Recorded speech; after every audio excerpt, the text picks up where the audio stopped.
Hi everyone, I'm John Hagedorn, and welcome to Found in the Footnotes. Amazing history in 5 to 10 minute sound bites. Now ready to be discovered every Wednesday at 4 p.m. Eastern Time, right here at 1001 Heroes.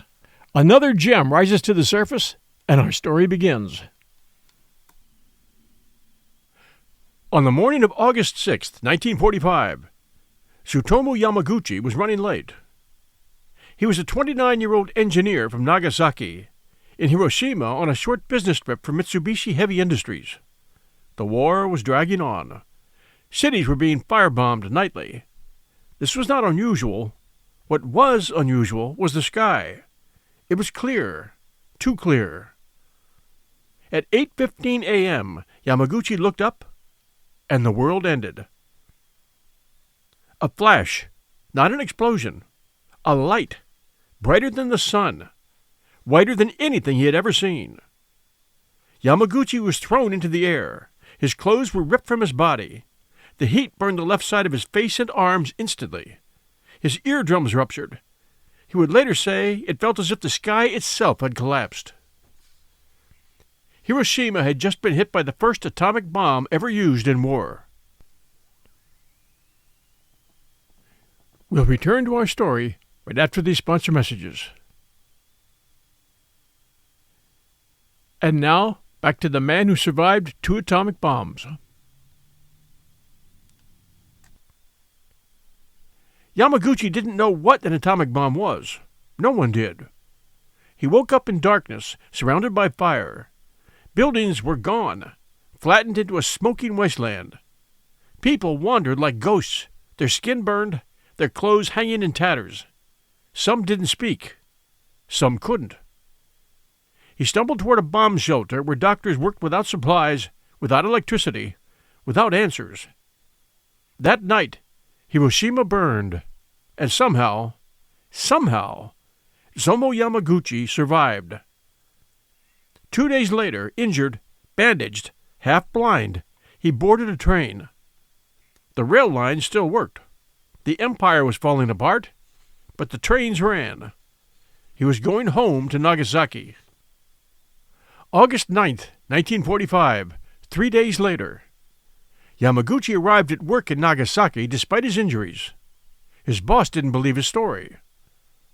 "One bomb destroyed an entire city?" the man said. "Impossible." Yamaguchi insisted. He described the flash, the heat, the silence afterward. At 11:02 a.m., the sky flashed again. And this time, Yamaguchi was indoors. The second atomic bomb, Fat Man, detonated over Nagasaki. The building collapsed around him. Glass shattered. Walls crumbled. But because he was inside, because the blast was partially shielded by hills, because chance stacked improbably in his favor, he survived. Again. 2 atomic bombs, 3 days apart. Same man. Yamaguchi made it home. His house was damaged but standing. His wife, Hisako, had been out searching for burn ointment when the bomb fell. She survived. Their infant son survived. For days, black rain fell from the sky. Then came the sickness. Hair fell out. Wounds refused to heal. People who seemed fine collapsed weeks later. Doctors didn't know why.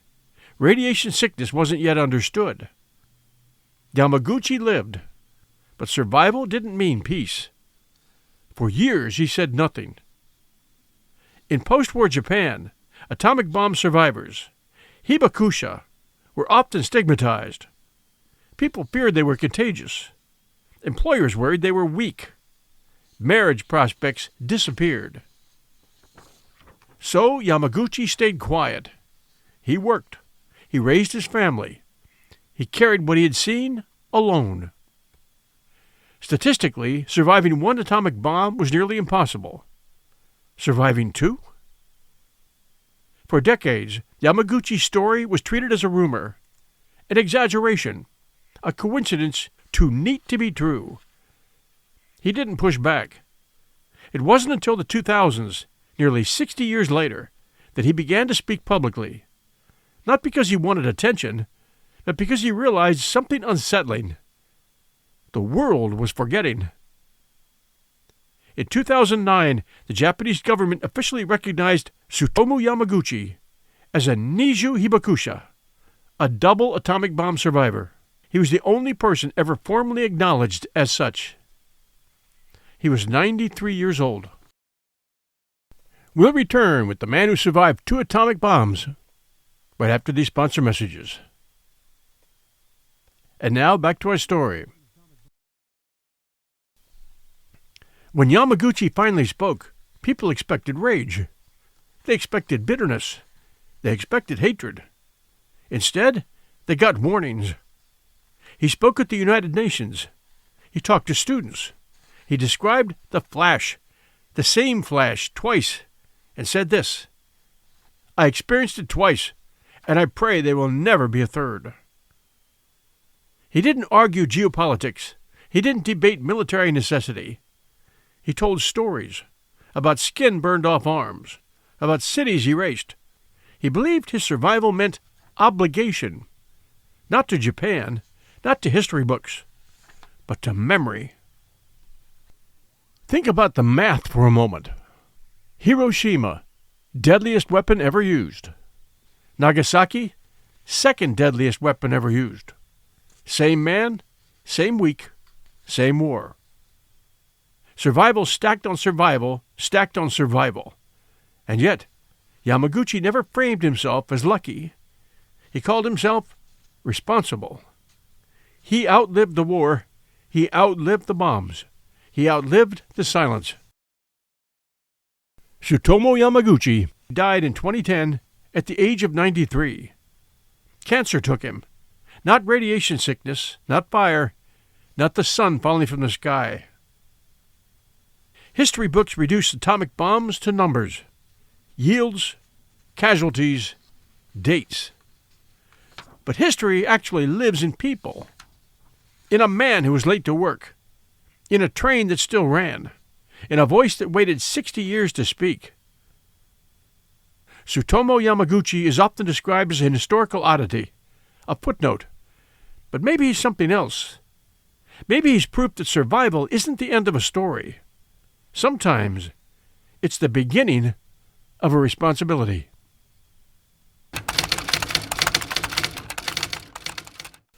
Thanks for joining us here at 1001 Heroes, Legends, Histories, and Mysteries podcast, the inescapable result of 10 years and over 700 stories shared, which left me with a mile-high pile of really amazing footnotes that I've always wanted to share, but this time in 5 to 10 minute sound bites. Sometimes the best, the most amazing stories are found in the footnotes. See you next week. Remember to leave a kind review and tell a friend. Tell them to check out 1001 Heroes found in the footnotes every Wednesday at 4 p.m. Eastern Time.